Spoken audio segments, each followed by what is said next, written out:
Hello friends, स्वागत है आपका आपके अपने YouTube channel the real India पर। दोस्तों, आजकल सारी दुनिया और हमारा देश एक भयानक बीमारी से जूझ रहा है जिसका अभी तक कोई उचित इलाज नहीं मिल सका है। पर हमारे वैज्ञानिक और डॉक्टर दिन रात काम करके इसका इलाज ढूंढने में लगे हैं और उम्मीद है कि वो इस काम में जल्दी ही सफल हो जाएंगे। फ्रेंड्स, ये महामारी धीरे धीरे दुनिया को निगलती ही जा रही है और हम इसे रोकने में अभी पूरी तरह सफल नहीं हो सके हैं। तो चलिए बात करते हैं इस महामारी कोविड-19 के बारे में और समझते हैं कि यह महामारी कहां से कैसे फैली और इसका क्या इलाज है, तथा हम इस बारे में भी बात करेंगे कि क्या ऐसा कोई वायरस पहले भी देखा गया है। दोस्तों, आप इस वायरस और इससे फैलने वाली महामारी के कई प्रकार के नाम सुने व पढ़े होंगे।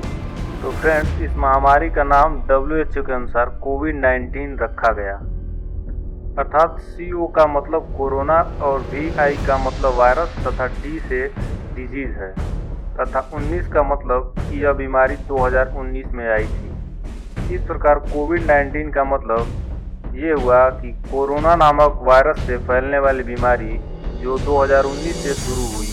दोस्तों, यह बीमारी कोरोना नामक वायरस से फैलती है जो चीन के हुबई प्रांत के वुहान शहर से जानवरों में विकसित होकर फिर इंसानों में पहुंचा है। तो आइए जानते हैं इस वायरस के बारे में कि इसका नाम आखिर कोरोना ही क्यों पड़ा। फ्रेंड्स, कोरोना एक लैटिन भाषा का शब्द है जिसका अर्थ है क्राउन, यानी कि मुकुट।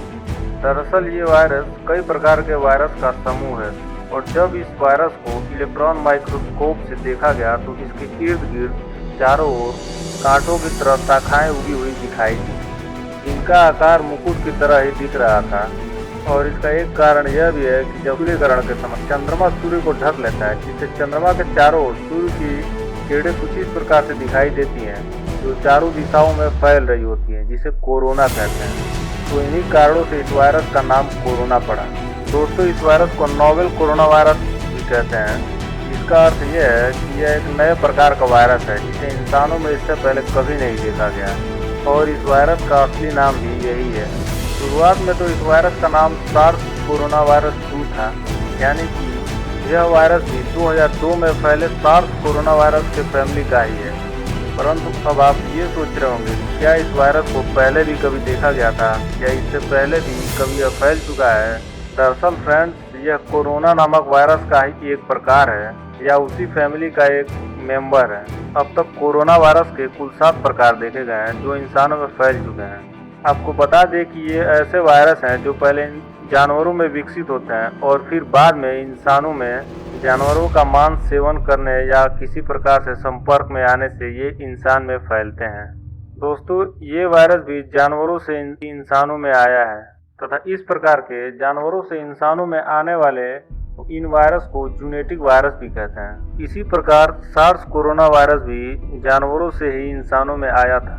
यह वायरस चमगादड़ों से सर्वप्रथम फैलना शुरू हुआ था और इसे 2002 में देखा गया था। सार्स का पूरा नाम सीवियर एक्यूट रेस्पिरेटरी सिंड्रोम है।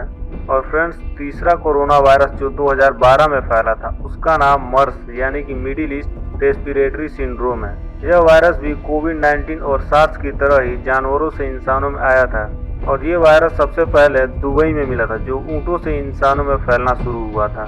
दोस्तों, ये वायरस अगर इंसानों में फैलते हैं तो फेफड़े में गंभीर संक्रमण की समस्या पैदा करते हैं, तथा अगर जानवरों में ये फैले तो उन्हें डायरिया या सांस की समस्या हो सकती है। ये वायरस इंसानों के रेस्पिरेटरी सिस्टम यानी कि श्वसन तंत्र को प्रभावित करते हैं। दोस्तों, कोरोना वायरस का पता तो सबसे पहले 1930 में ही चल गया था, जो सामान्य घरेलू मुर्गियों में फैला था। तो फ्रेंड्स, आइए बात करते हैं इस वायरस के साइज के बारे में। वैज्ञानिकों ने इस वायरस के आकार का पता लगाने के लिए इलेक्ट्रॉन माइक्रोस्कोप का प्रयोग किया तो पाया कि सबसे छोटे वायरस का आकार 0.06 माइक्रोन था तथा सबसे बड़े वायरस का आकार 0.14 माइक्रोन था, अर्थात 1 mm का 10,000वां हिस्सा, जो कि हमारे रेड ब्लड सबसे छोटे वायरस का आकार 0.06 माइक्रोन था तथा सबसे बड़े वायरस का आकार 0.14 माइक्रोन था, अर्थात 1 mm का 10,000वां हिस्सा, जो कि हमारे रेड ब्लड सेल से भी 70 गुना छोटा होगा।